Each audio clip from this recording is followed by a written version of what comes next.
Bem, tanto quanto é do meu conhecimento, a Comissão Europeia terá, como era expectável, dado luz verde para que o orçamento possa ser aprovado no Parlamento, tal como o Governo o apresentou em Bruxelas.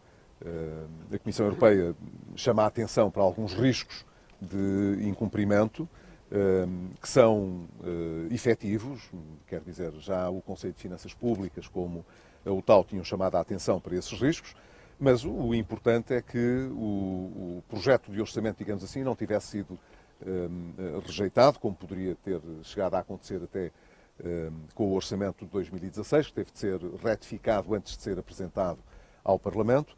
Neste caso, esse risco, digamos assim, não foi incorrido, e bem, ainda bem, o que significa, portanto, que não é do lado da Comissão Europeia nem de Bruxelas que haverá dificuldade para que o país possa ter o seu orçamento aprovado e para que o Governo possa levar a sua estratégia orçamental à execução.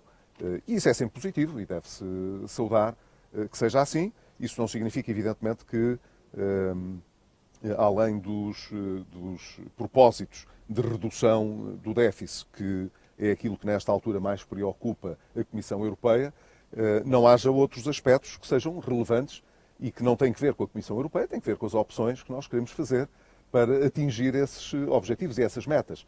E essa é uma discussão política que cabe aos países, não cabe à Comissão Europeia. A Comissão Europeia não tem de dizer como é que nós chegamos a determinado objetivo.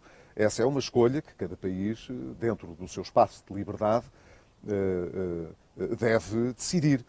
E essa é a discussão que nós estamos a travar justamente nesta altura no Parlamento a propósito daquilo que são os caminhos propostos pelo Governo para atingir as metas a que se propôs. Neste sentido, deixe-me perguntar-lhe sobre algumas notícias que vieram hoje a público, nomeadamente no Diário de Notícias, que dão conta da intenção do PSD de apresentar propostas em sede de especialidade para maior dotação financeira por parte das autarquias.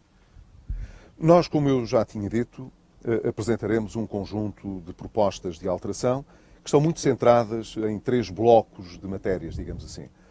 Um primeiro que está relacionado com o domínio do investimento, da atração de investimento e, portanto, da dinamização do crescimento económico por via do investimento. Um segundo bloco que tem que ver com a sustentabilidade dos sistemas de segurança social, seja dos sistemas de pensões, seja também daquilo que se relaciona com o apoio social e solidário que deve ser dado, e isso é importante para as políticas de combate à desigualdade, às desigualdades económicas e sociais. E um terceiro bloco que está relacionado com o processo de descentralização e, portanto, com um processo também de reforma do Estado, em que achamos que há possibilidade de a administração local e formas de organização da administração local, como são as comunidades intermunicipais também, poderem receber competências da administração central e poderem entregar aos cidadãos, digamos, um melhor serviço a um custo mais baixo do que aquele que se consegue à escala nacional.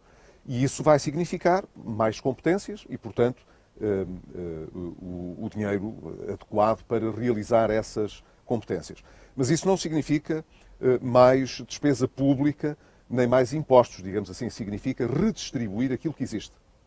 Se nós hoje, por exemplo, gastamos 100 para fazer alguma coisa à escala nacional e podemos transferir essa competência para as autarquias e com isso gastar até um pouco menos, mantendo o nível de serviço, então isso é bom, porque as autarquias têm, digamos, uma proximidade maior às pessoas, podem prestar um bom serviço e nós achamos que isso pode acontecer na área da saúde, dos cuidados de saúde primários, isso pode acontecer na área da educação, estendendo aquilo que já hoje é uma cooperação com as autarquias ao ensino secundário também, ao terceiro ciclo do ensino básico e ao ensino secundário, e é possível fazê-lo também ao nível da cultura e ao nível do apoio social. Julgamos que a proximidade das autarquias pode dar uma melhor perspectiva de serviço na área da saúde, da educação, do apoio social e até da cultura. E isso exigirá, evidentemente, que o Estado transfira uma parte dos recursos que utiliza para prestar hoje esses serviços para as instituições que os irão prestar neste caso para as autarquias ou para as comunidades intermunicipais. Nós estamos agora em direto para a RTP. Repito-lhe a pergunta acerca da decisão hoje conhecida pela Comissão Europeia. Juntaram até aos dados positivos da economia. O diabo que antevia no verão não está a concretizar-se?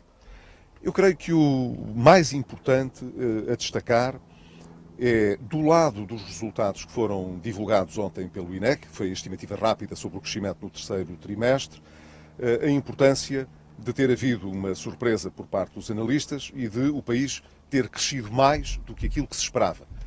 E isso, tanto quanto nós conseguimos distinguir naquilo que foi divulgado pelo Instituto Nacional de Estatística, deve-se, no essencial, a um desempenho melhor das exportações por comparação com menos importações.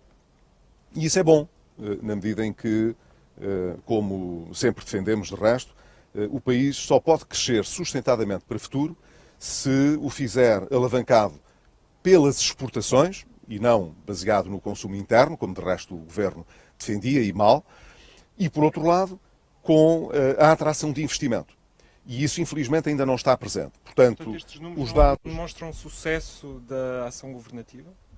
Estes números mostram que a economia, no terceiro trimestre, andou melhor, bastante melhor, daquilo que era a expectativa, em primeiro lugar, e daquilo que resultaria da estratégia que o Governo decidiu. Porque, como sabe, o Governo tinha uma estratégia para este ano, que era pôr a economia a crescer através do consumo interno e, portanto, da procura interna também.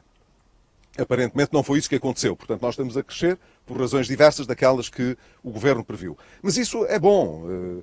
Nós não podemos, senão, mostrar satisfação quando as coisas correm melhor do que aquilo que se esperava. O que não devemos é deitar foguetes antes de tempo, digamos assim, e olhar com um bocadinho de cuidado para ver o que é que está a fazer a economia crescer. E depois é preciso saber se isso é sustentável ou não, para podermos realmente termos boas notícias que venham para ficar. Ora, se aquilo que está a fazer a economia crescer nesta altura é exportações, isso é bom. Não era a estratégia do Governo, mas é bom que aconteça assim. É preciso também que, além das exportações, haja investimento, porque nós só podemos crescer de forma sustentada com mais exportações durante o quarto trimestre, durante o ano 2017 e nos anos seguintes, se houver investimento. Quer dizer, se mantivermos apenas a capacidade instalada, depois não temos capacidade para crescer além dessa capacidade. Portanto, se queremos continuar a crescer por essa via, temos de ter investimento. Esse investimento, aparentemente, ainda não está presente na nossa economia. E é nesse sentido que nós achamos que é importante, ao nível da discussão orçamental, introduzir alguns elementos que possam ajudar a que mais investimento possa aparecer em Portugal, porque sem esse investimento, o nosso crescimento, digamos, pode ocasionalmente correr melhor do que aquilo que se esperaria em função das decisões que tomamos, mas não é sustentado, quer dizer, depois não ficar para durar. E nós queremos que esse crescimento fique para durar. Nas propostas que o PSD pretende apresentar para o Orçamento do Estado, está contemplado esse investimento? Justamente, como estava a dizer há pouco, um colega seu, nós achamos que um dos blocos importantes de alteração no orçamento pode ter que ver com a parte da capacidade para atrair investimento e para melhorar o perfil de capital das empresas portuguesas, que lhes permita, digamos assim, ter acesso a melhor financiamento e, portanto, poder desenvolver um investimento mais consentâneo com aquilo que é a nossa ambição de crescer. E nós concentraremos aí uma parte importante das nossas propostas. Mas, se me permitem, eu gostaria, porque hoje é o Dia Mundial do Mar, e o Dia Nacional do Mar, peço desculpa, e eu acabei de fazer uma visita aqui à estrutura de missão para a extensão da plataforma continental. Queria dizer alguma coisa sobre esta matéria, porque me parece importante. E de resto entronca muito com aquilo que temos agora estado a dizer sobre a nossa capacidade para crescer. Este projeto é um projeto verdadeiramente nacional, que arrancou já há muitos anos e que, de certa maneira, pretende sustentar uma ambição que temos, que é o de ver nas Nações Unidas ter vencimento numa ideia que é o de estender a plataforma continental que Portugal hoje tem.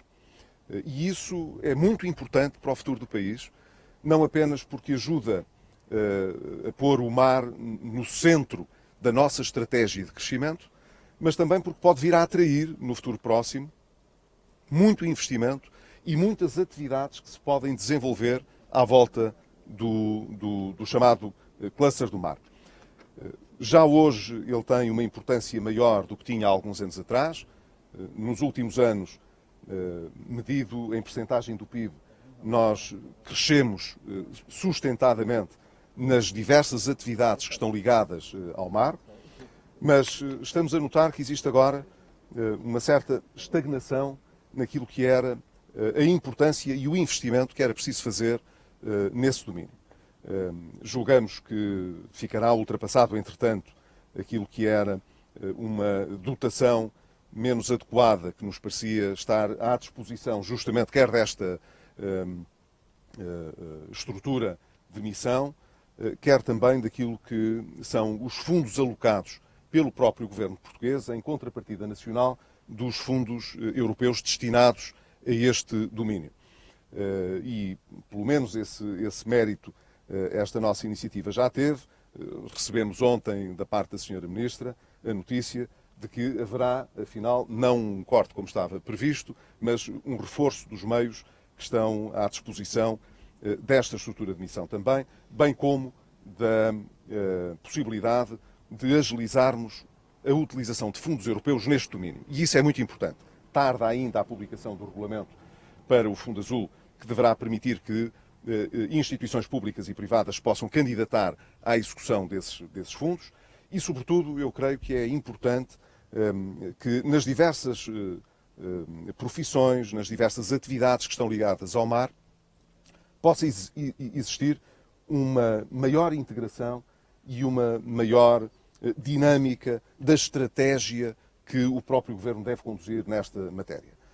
Eu à tarde terei ocasião para visitar alguns elementos ligados a atividades que se têm vindo a desenvolver muito e a crescer muito à volta justamente do cluster do mar, mas esta é daquelas áreas em que, julgo eu, independentemente dos governos que estão em exercício, uma estratégia nacional é requerida.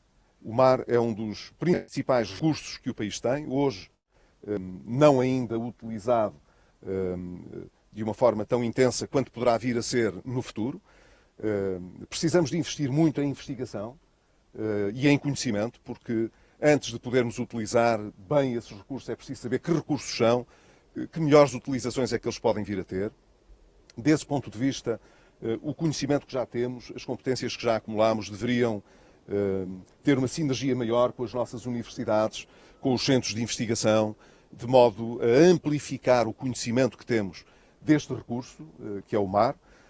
E depois devíamos ter, uma vez somos uma nação marítima, o cuidado, não tanto em concerto europeu, embora isso possa ter importância, mas sobretudo numa base multilateral, com muitos países no mundo que têm afinidades com o mar também como nós, desenvolver a capacidade de transformar este conhecimento em alguma coisa que seja materialmente útil para as pessoas e para a economia. Nós não temos os recursos que cheguem para fazermos isto sozinhos, precisamos de parceiros e é preciso ir à procura deles.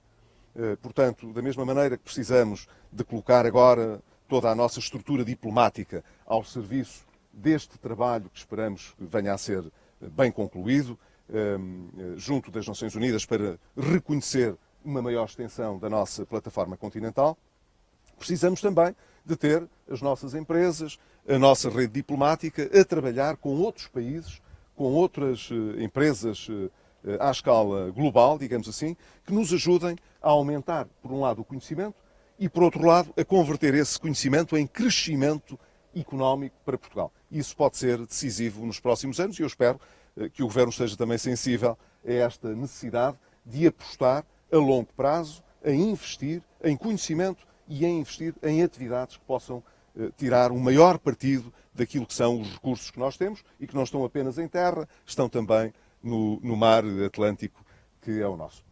Muito obrigado. Obrigado.